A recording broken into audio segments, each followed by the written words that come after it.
Bonjour à tous. Comme vous l'avez compris au titre de la vidéo, nous allons parler d'une problématique concernant la société ONCF, l'Office national des chemins de fer, qui est une entreprise étatique à caractère commercial. Nous allons traiter la problématique suivante, qui est la dégradation de la qualité du service et du niveau de sécurité. Nous allons essayer de comprendre cette problématique et de comprendre les facteurs liés à cette problématique qui peuvent avoir un impact sur le taux de satisfaction client. Alors, notre projet est constitué de trois étapes. Tout d'abord, la génération des données et la simulation de ceci dans Excel. Puis ensuite, l'importation de ces données dans Power Query, leur nettoyage et leur traitement. Et puis, la simulation des visuels dans Power BI. Donc, je vous laisse avec Yahya Al-Khalifi qui va vous expliquer l'étape de la simulation des données.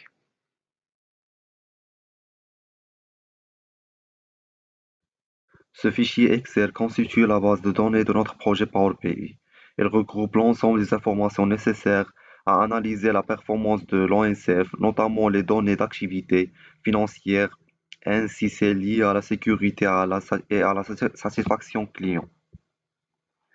Sa structure nous a permis d'intégrer facilement les données dans Power BI et de construire des visualisations interactives afin d'analyser la qualité de service, le niveau de sécurité et les performances globales de l'entreprise.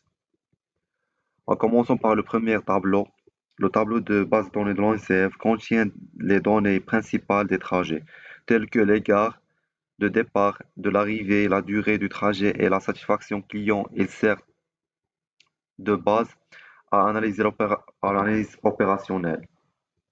Le deuxième tableau, c'est le compte consolide.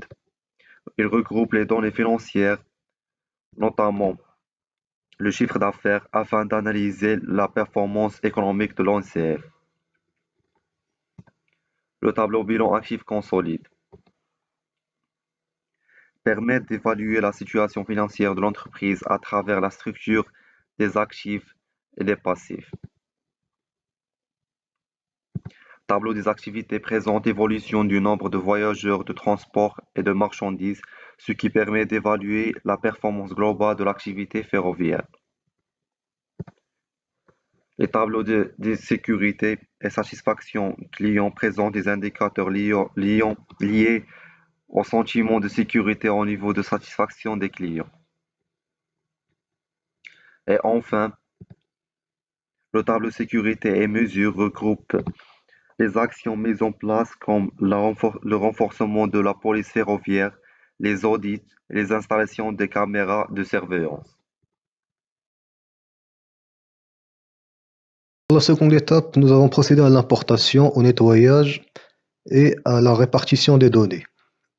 Nous avons commencé par répartir les tableaux selon un ordre spécifique pour faciliter l'accès aux données et aux informations qui seront ensuite utilisées pour la conception des graphiques et des visuels.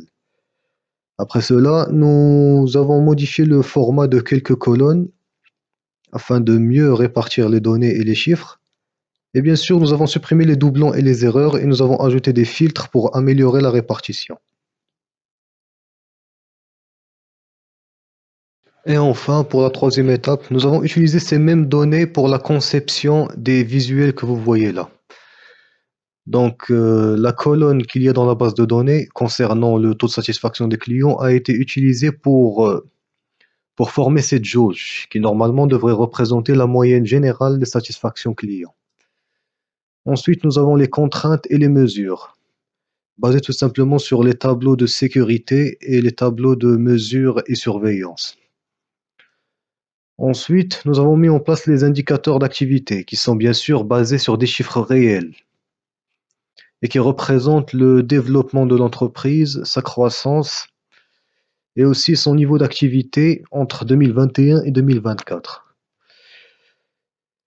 Et pour finir, nous avons intégré une carte simplifiée qui devrait représenter toutes les villes, qui devrait représenter également les lignes à grande vitesse et les lignes conventionnelles, et qui nous donne un aperçu sur l'ensemble des réseaux ferroviaires au Maroc.